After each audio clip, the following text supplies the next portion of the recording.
We're told that you can see the California Aqueduct from outer space, that it's one of the great wonders of the world, the backbone of California water management. Those responsible for this tremendous engineering feat are known for their dedication to excellence. In the mid-20th century, men and women alike heard California's cry, "Bring me men to match my mountains," and a gathering of the greatest engineering minds, brilliant environmental scientists, and exceptional administrative experts would answer the call and form the California Department of Water Resources. Their task? To build, operate, and maintain the greatest water system of the century, the California State Water Project. Now, with over 50 years of dedicated service, DWR continues its effort to provide a reliable and sustainable water supply for California's future. Come join us as we look back at our accomplishments and with renewed purpose, move forward to help meet California's future water needs.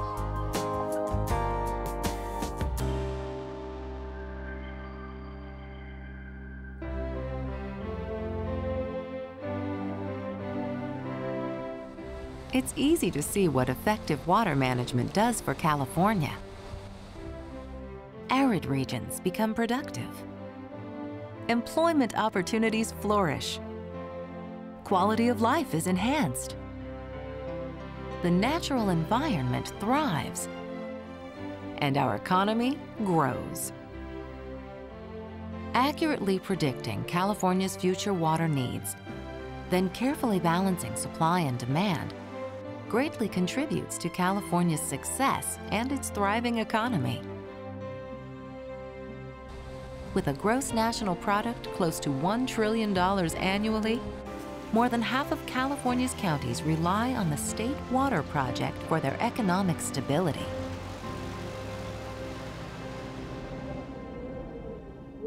Early state engineers knew that water was essential for making the Golden State truly golden.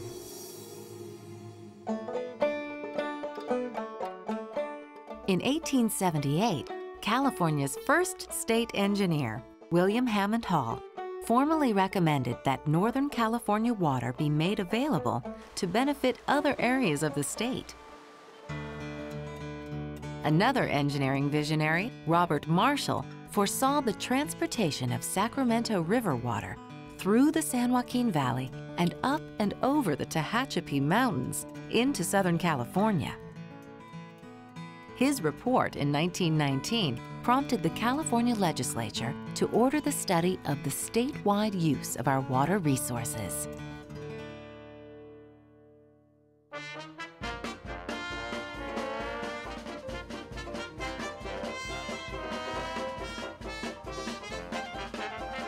During the Roaring '20s, the State Department of Public Works devoted much of its time to designing a water storage and delivery system for the Central Valley under the leadership of state engineer Edward Hyatt.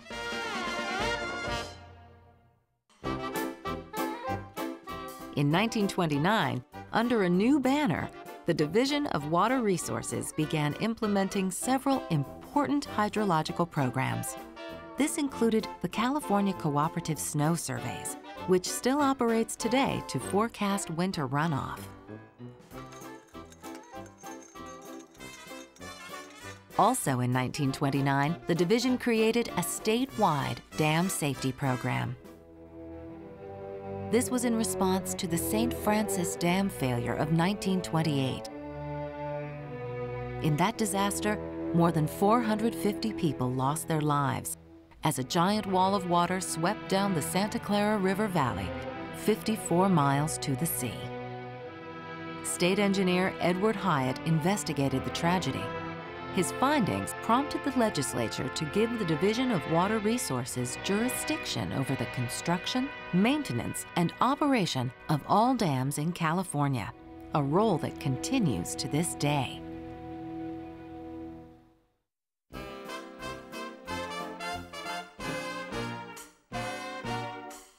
As the division's responsibility continued to develop, so did Edward Hyatt's study of the state's water resources. This led to the presentation of a state water plan in 1931. With the division's recommendations, the legislature would pass the Central Valley Act in 1933, authorizing the construction of the Central Valley Project, and by the end of the year, California voters would approve its bond issue. But the bonds for the water project were unmarketable in the lingering Depression. Although times were tough, the federal government, knowing how important water was to California and the nation, began to build the Central Valley Project as a public works effort in the late 30s.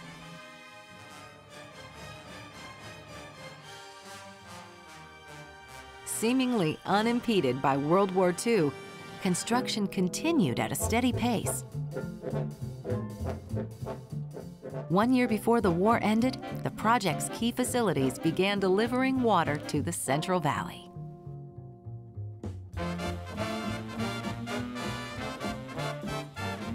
When men and women came home from the war in 1945, California's temperate climate and lure of new jobs set the stage for a population explosion. Our fast-growing cities, burgeoning industries, and the state's agricultural requirements would soon overtax California's surface and groundwater supplies.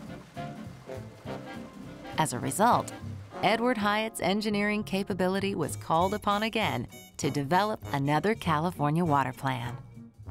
As the plan was being finalized, Edward Hyatt would pass on the state's engineering leadership to his reliable and talented assistant. I might add, he'd been state engineer for over 20 years, and Bob Edmondson had been his assistant for most of that time. As a seasoned state engineer, A.D. Edmonston would complete the studies and publish a plan for developing all of the state's water resources to meet critical water needs.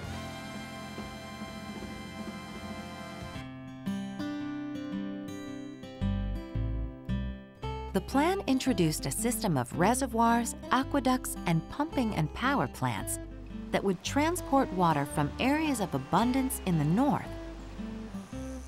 to the water-deficient south. In its proposal, the recommendation for a Feather River project was so intriguing that the state legislature would give its initial approval by the end of the year. With the go-ahead from the Capitol, the division would finalize construction plans in preparation for the project's final approval. One of the things that happened that was most interesting to me was that Governor Knight was very much in support of the State Water Project, which had sort of come into being at that time under the direction of Bob Edmonston. And Governor Knight created the big argument at that time was between the north and the south of California. The basic argument being that the people in Northern California were afraid of a statewide project which would take water to Southern California, then perhaps it wouldn't be available in Northern California when they wanted it at a later date. Likewise, the people in Southern California were afraid if they used their financial support to build a state water project, then water might be taken away from them. So the idea in the late 50s was to create to have a constitutional amendment which would make certain guarantees to the north and certain guarantees to the south. Helping to win project approval in the north was the extremely wet winter of 1955 and 56. The legislature enacted emergency appropriations as Feather River floodwaters brought widespread destruction to Oroville and other cities downstream. $25 million was immediately allocated for preliminary work for Oroville Dam to help tame the Feather River. The 1955 flood had a major impact, as does any crisis, whether it's drought or flood. Unfortunately, we tend to act only after crises. In anticipation of a state water project, the legislature created the California Department of Water Resources in 1956. a tenacious engineer named Harvey O. Banks was appointed by Governor Goodwin Knight as the first Director of Water Resources.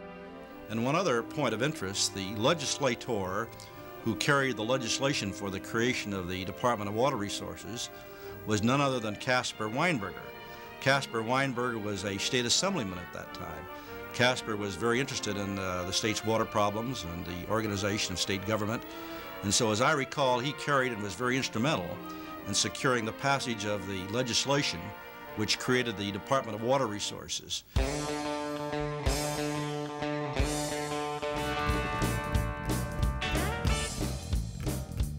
The important work of the new department was steadily advancing. The construction of Oroville Dam, along with its Edward Hyatt power plant, moved into high gear with a round-the-clock operation that would last 7 years.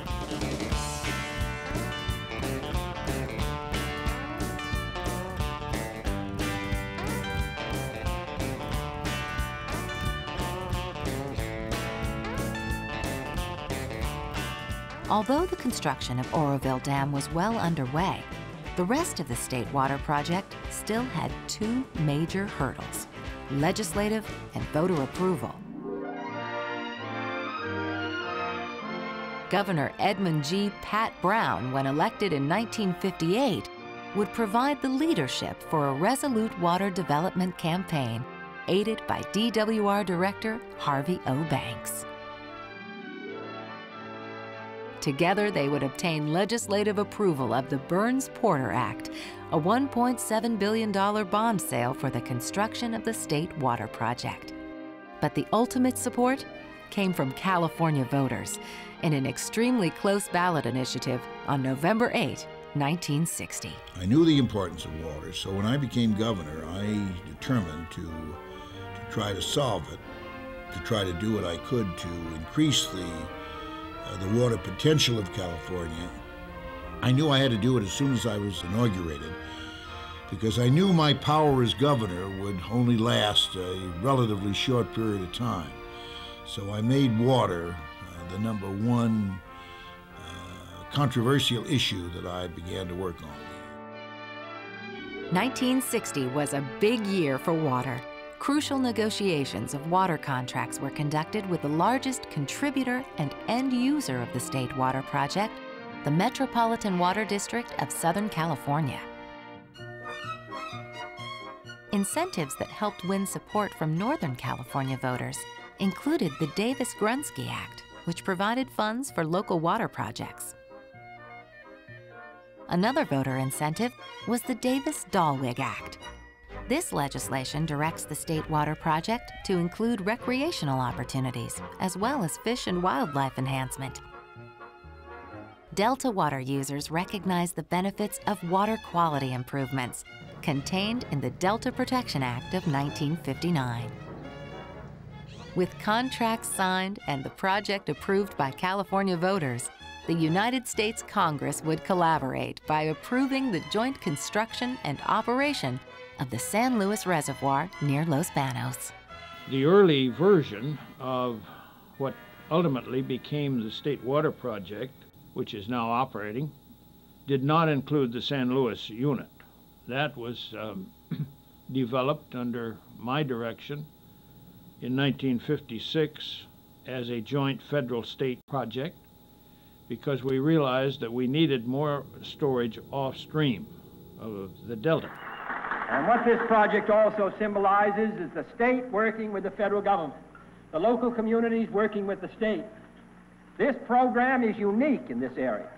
There is no other project in the history of the United States where a state has put in such a large contribution to the development of its own resources and where the national government has joined with the state.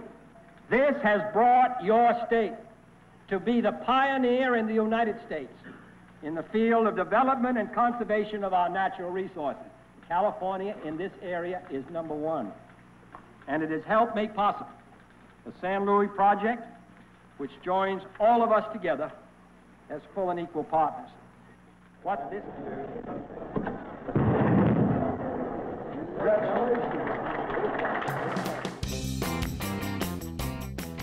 Key to the startup of project construction was world-renowned administrator William Warren, who was appointed Director of Water Resources in 1961. With his penchant for engineering excellence, he would adeptly lead critical early years of construction. The men we needed on the drafting tables and the inspectors, we had to beat the bushes for. And I suppose we were the most active recruiter in those early years of the project construction.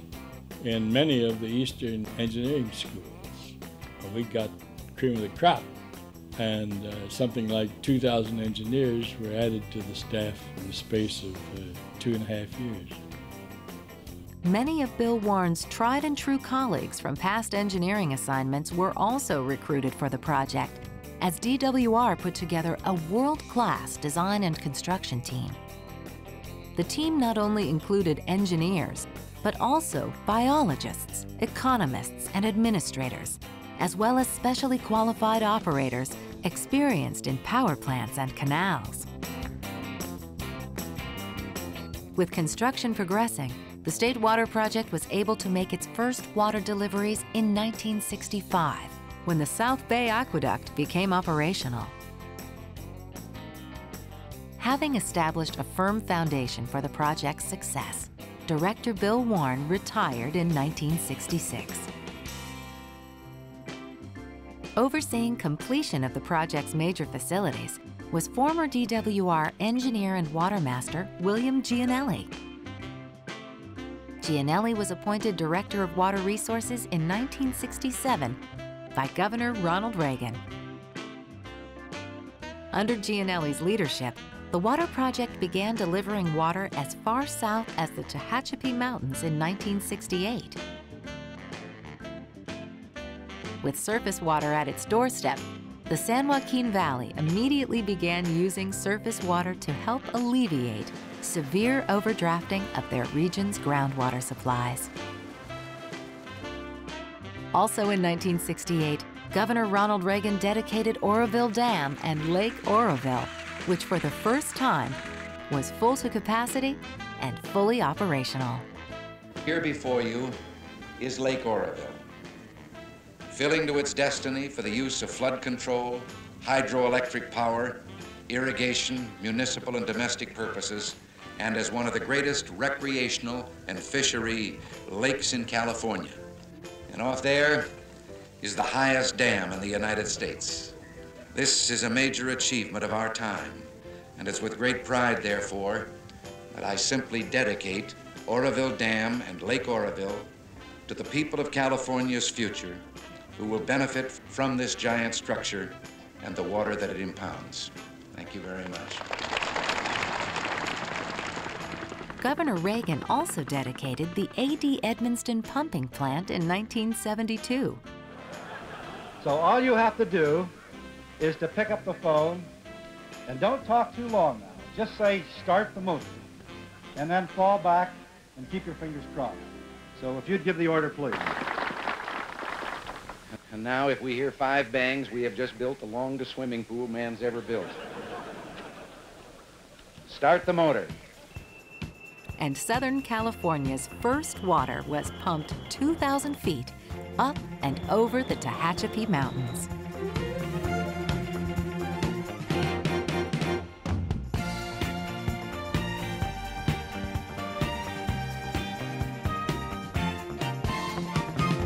As the construction phase was winding down, the department now had to focus its attention on the project's operational needs.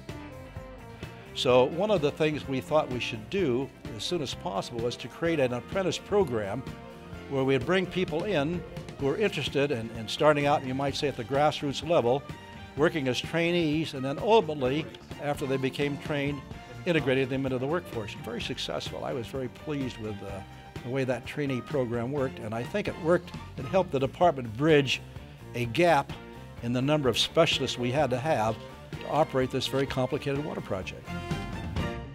When Bill Gianelli returned to private practice in 1972, his chief deputy and leading project engineer, John T. Rink, was appointed director of DWR.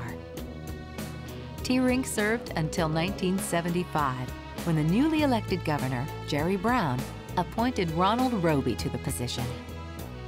During Roby's first year as director, the State Water Project became fully operational, delivering over 3 million acre-feet of water a year. And when you stop and think, we put water into Parish Reservoir in 1973. That's 13 years.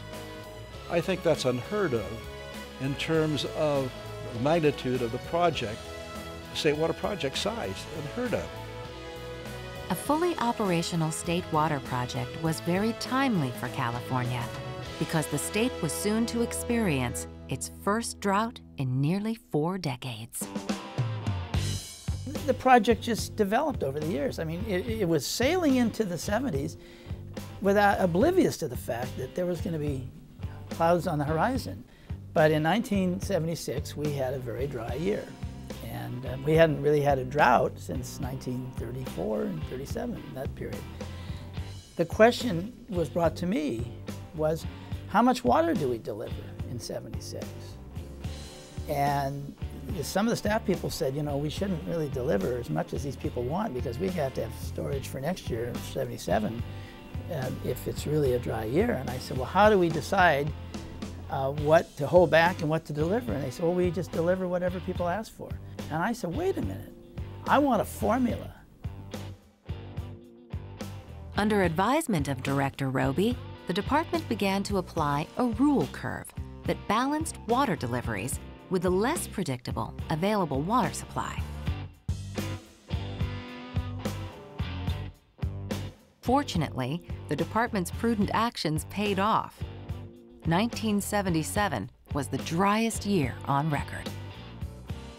The drought prompted DWR to establish permanent water conservation programs to help farms and cities make better use of available water supplies. And although water deliveries were minimized, the State Water Project, along with water conservation measures, offered the state substantial drought relief until a wet winter arrived in 1978. Also occurring in the 70s, a controversial component of the project's initial design, a peripheral canal, was intensely studied by the department. The study concluded the canal could be good for the Delta and good for the state's water supply. But a voter referendum killed the plans to build the canal in 1982, and it remains today a hot-button issue. Northern California was just so opposed to it that when Duke Majan came in, he asked me after I became director, he said, what do you think about this? And I said, I don't think it's politically feasible anymore. When you've got 90% of the people in half the state saying they don't want this done, and they've debated it for years, we're way past the point of just a rational approach to it. So we've got to back up and look at alternatives. So without a cross-Delta conveyance facility, the department's ability to deliver water to the southern portion of the state would remain dependent on the integrity of Delta levees. Moving forward to strengthen the project's ability to deliver water, Governor George Deukmejian appointed DWR Director David Kennedy in 1983. We were able, during the time I was there, to complete certain facilities that needed to be done. The Coastal Branch, the North Bay Aqueduct. We completed the Delta Pumping Plant, which had become very controversial, trying to put in those last 4 units down there, and I was happy that we were able to get that done. We basically doubled the capacity of each branch of the aqueduct, something that had not been foreseen, but which kind of came up in the 80s and became apparent we needed to do that, so that was done. With the operational improvements, the State Water Project became the largest single user of electricity in California. But it also is the 4th largest generator of electricity in the state.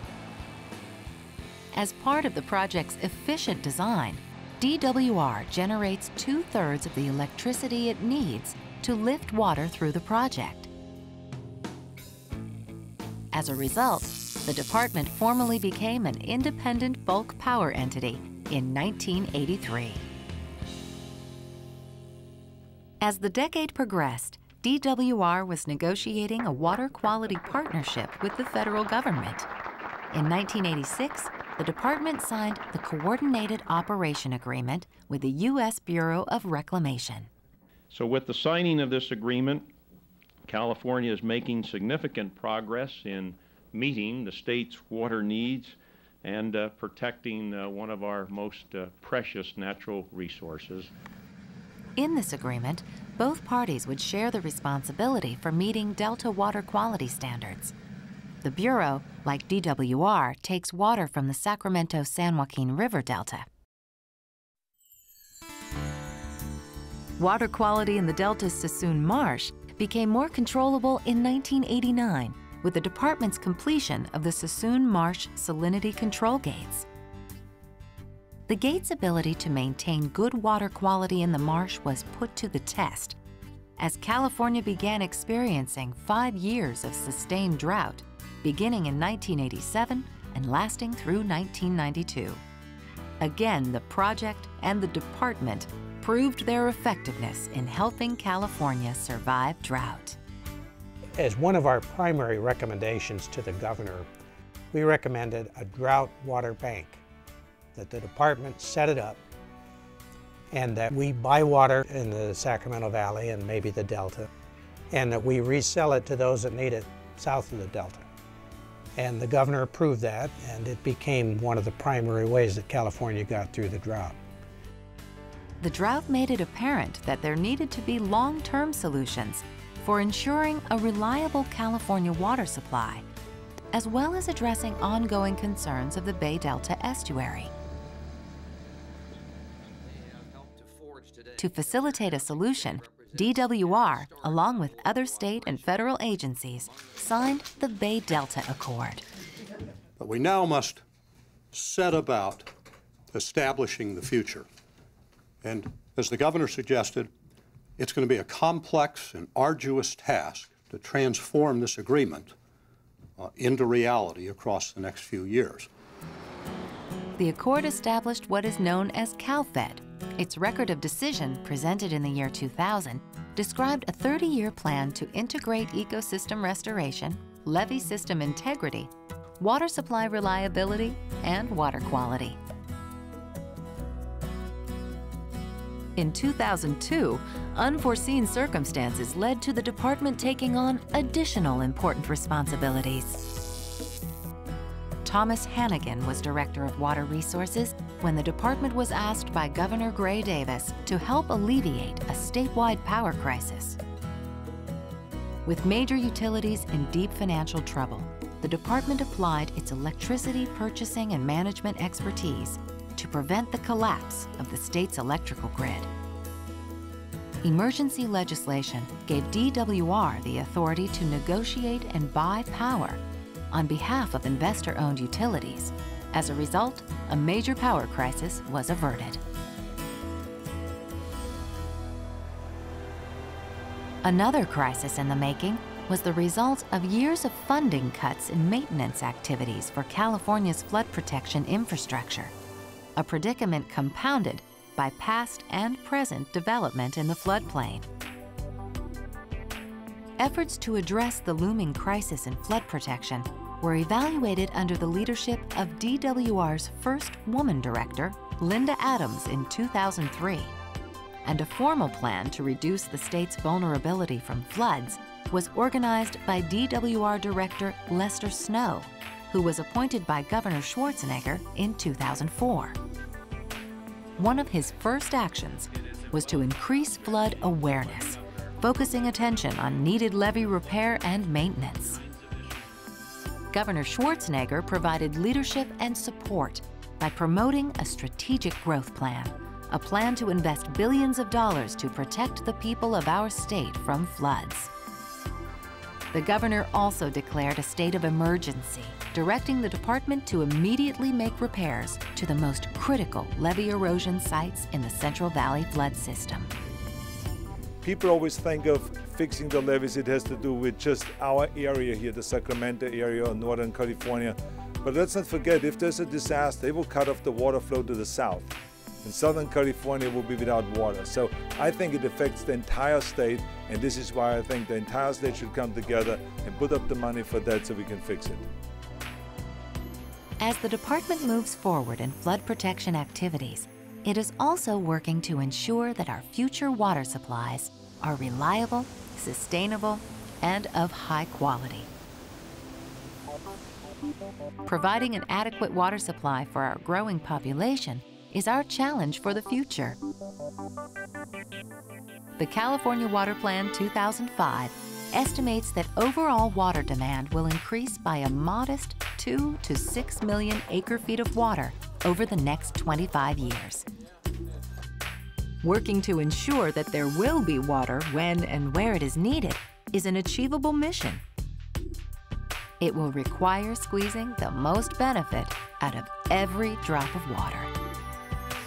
And new initiatives in conservation, groundwater management, desalinization, and regional coordination will be fundamental to successfully meeting future water needs. Undertaking this challenge while protecting California from the extremes, floods, and droughts will always be part of the department's legacy. Today, the areas of expertise that comprise the California Department of Water Resources are increasing in diversity, reflecting a comprehensive array of professional skills that will help sustain California's water supply and protect the efficient operation of the State Water Project. Acknowledging the department's achievements and its commitment to excellence, the State Water Project was honored in 2001. Identified as an engineering monument of the millennium, the American Society of Civil Engineers proclaimed the project a symbol of engineering at its finest. After 50 years of outstanding service to California, those who contributed to this tremendous feat can look back with pride in a job well done.